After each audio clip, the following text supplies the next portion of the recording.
परळी नेहमी काही लोकांचा बालेकिल्ला असं ओळखला जातो, त्या बालेकिल्ल्यात तुम्ही थेट आलेला.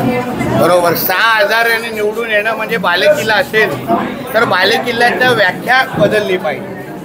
आणि आता फक्त आत्ताचे जे काही आमदार आहेत ते राजकीय व्हेंटिलेटरवर आहेत या मतदारसंघात, आणि ते जे काय करायचं ते आम्ही 29ला करू. आणि जो काय झलक दाखवायचे आहे ते मुंबई महापालिकेच्या निवडणुकीमध्ये दिसेल. भारतीय जनता पक्ष आणि महायुती म्हणून आम्ही ताकदीने ह्या मतदारसंघावर लोकांचा अधिकार आहे विकास मिळणं. आज 2.5 वर्ष आमदारांचे वडील तेव्हा मुख्यमंत्री होते, स्वतः कॅबिनेट मंत्री होते, तरी ह्या मतदारसंघाची अवस्था बघा. कोळीवाड्याकडे जात असताना मोटरबाईकवर जायला लागतं.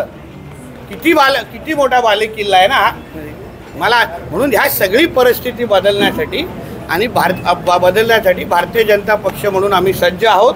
आणि येणाऱ्या दिवसामध्ये असेच लोकउपयोगी कार्यक्रम, आज बघा कोळी समाजाच्या महिलांच्या आरोग्य तपासणीचा विचार हे आमच्या भारतीय जनता पक्ष आणि सामाजिक संघटनेने एकत्र येऊन केलेला आहे. ज्या कोळी भगिनी दिवसेंदिवशी मेहनत करून कष्ट करून आपलं पोट भरतात आणि व्यापार करतात, त्यांना त्यांची मदत आणि सहकार्य आरोग्याच्या दृष्टिकोनातून करण्याचं काम आमच्या भारतीय जनता पक्ष आणि आमच्या काही सामाजिक संस्थेने केलेलं आहे. याचं मी खरंच मनापासून कौतुक करतो. असं दुसरीकडे जर बघितलं असेल तर उद्धव ठाकरे यांनी पत्रकार परिषद घेतलेली आहे आणि त्यानंतर त्यांनी सांगितलं की उद्या ज्याला भारत आणि पाकिस्तानची मॅच होते त्यानंतर सिंधू मोर्चा काढण्यात ते असं म्हणतात की हेच का तुमचं हिंदुत्व, हीच का तुमचं. मग या उद्धव खानला मला विचारायचं आहे, त्याचे जेव्हा खासदार लोकसभेमध्ये निवडून आले, जेव्हा खासदारांच्या विजय मिरवणुकीमध्ये पाकिस्तानचे झेंडे कसे फडकवले गेले, सर तन से जुदा कसे नारे दिले गेले, हिरवा गुलाल का उडवला गेला, तेव्हा तुला पाकिस्तानबद्दल राग आला नाही का?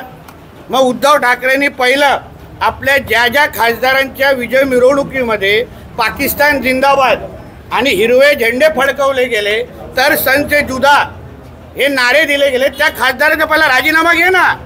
एवढंच तुला भारताचा कळवळा आहे ना, एवढंच पाकिस्तानवर राग आहे, पहिलं ते करून दाखव. अहो ह्याच उद्धव ठाकरेच्या महाविकास आघाडीच्या कालावधीमध्ये अगर ते सरकार 5 वर्ष टिकलं असतं ना, तर महाराष्ट्र राज्याला पहिला मुसलमान उपमुख्यमंत्री मिळाला असता. या उद्धव ठाकरेंनी अस्लम शेखला शब्द दिला होता असं मी ऐकलेलं की तू माझ्या मुलाला दिशा सालियांच्या केसमधून वाचव, मी तुला महाराष्ट्र राज्याचं उपमुख्यमंत्री बनवतो काँग्रेसशी बोलून. मग तेव्हा तुला पाकिस्तान आठवलं नाही?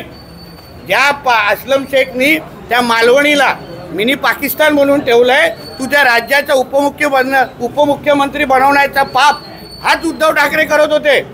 आणि काय पाकिस्तान आणि भारताच्या मॅचचं बोलतात. अहो ह्याचे काही नातेवाईक बुकी म्हणून काम करतात IPLचे.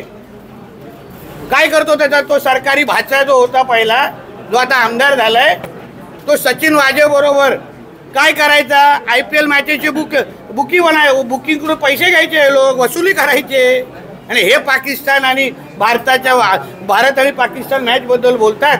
म्हणून भारतीय जनता पक्ष आणि आमच्या नेते मंडळींना ह्यांच्यासारख्या जिहादी हृदय सम्राटकडून आम्हाला काही सर्टिफिकेटची गरज नाही राष्ट्रभक्ताची. तू पहिला तू घरामध्ये किंवा तुझ्या पार्टीमध्ये, आता लोकसभेच्या निवडणुकीमध्ये ह्याचा प्रत्येक उमेदवार मुल्ला मौलवीच्या बरोबर बसून दाढी कुरवडत होता. शुक्रवारी फक्त सिलेंडर वरती करण्याचं बाकी होतं, बाकी सगळं वरती झालेलं. तेव्हा आठवलं नाही पाकिस्तानवर राग आहे. ऑपरेशन सिंदूरवरती त्यांनी लक्ष वेधलेलं आहे. त्यांचं म्हणणं आहे की तुम्ही सिंदूर असं टॅगलाईन दिली, परंतु आता अरे ऑपरेशन सिंदूरच्या टायमाला हा लंडनमध्ये बसलेला थंड हवामध्ये, तेव्हा एकदा तरी आठवलं का ऑपरेशन सिंदूरच्या निमित्ताने हिंदू समाजाला साथ द्यावी, हिंदू समाजाची आठवण करावी. तेव्हा लंडनच्या कुठल्या हॉटेलमध्ये कुठल्या बारमध्ये कोण बसलेला फोटो दाखवू काय मी? हा काय ऑपरेशन सिंदूरच्या बद्दल बोलतोय? तेव्हा लंडनवरून परत यायचं ना, मग सांगायचं की मी माझी खाजगी जो माझा दौरा आहे लंडनचा, मी ऑपरेशन सिंदूरमुळे माझ्या भारतीय लोकांना अशा पद्धतीच्या अतिरेकीने हल्ला केलाय, चला मी लंडनवरून परत येतो आणि मी इथे राहतो भारतामध्ये, तेव्हा आठवलं नाही याला भारत ऑपरेशन सिंदूरच्या टायमाला, कुठेतरी तेव्हा लंडनची थंड हवा खात होता. कुठेतरी आगामी महापालिका निवडणुका डोळ्यासमोर ठेवून असे मुद्दे जे आहेत ते एक लक्षात घ्या, उद्धव ठाकरेकडे महापालिका देणं म्हणजे पुढच्या मुंबईचा महापौर हा अब्दुल किंवा शेख बनवणं आहे. या हिरव्या सापांना अगर तुम्हाला मुंबईचा महापौर बनवायचा असेल तर उद्धव ठाकरेच्या हातात सत्ता द्या. जसं महाराष्ट्राचा पहिला उपमुख्यमंत्री हा मुस्लिम समाजाचा करणार होता, तसं पुढचा मुंबईचा महापौर हा अब्दुल आणि शेख कुठल्या तरी जिहाद्याला तिथे बसवेल. मग आपण घरातल्या पण पूजा करू शकणार नाही. घरातली पण पूजा आणि सत्यनारायण करण्याच्या अगोदर हे लोक सगळे बाहेर हिरवे झेंडे घेऊन फिरतील.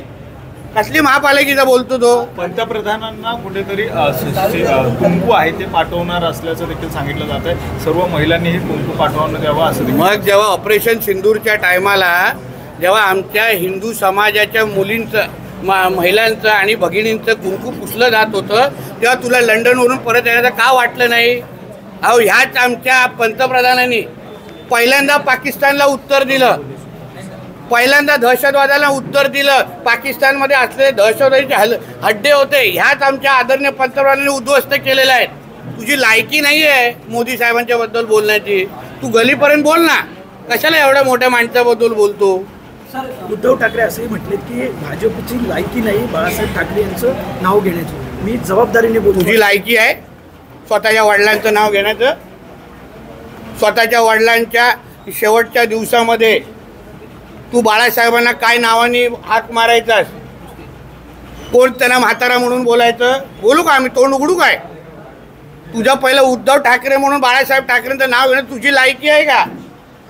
पाकिस्तान आणि हे सगळे जे काय तू जिहाद्यांची जे काय चाटत बसतो दिवस रात्र, बाळासाहेब ठाकरेंच्या मुलांनी कधी केलं असतं का जो तू करतोयस ते?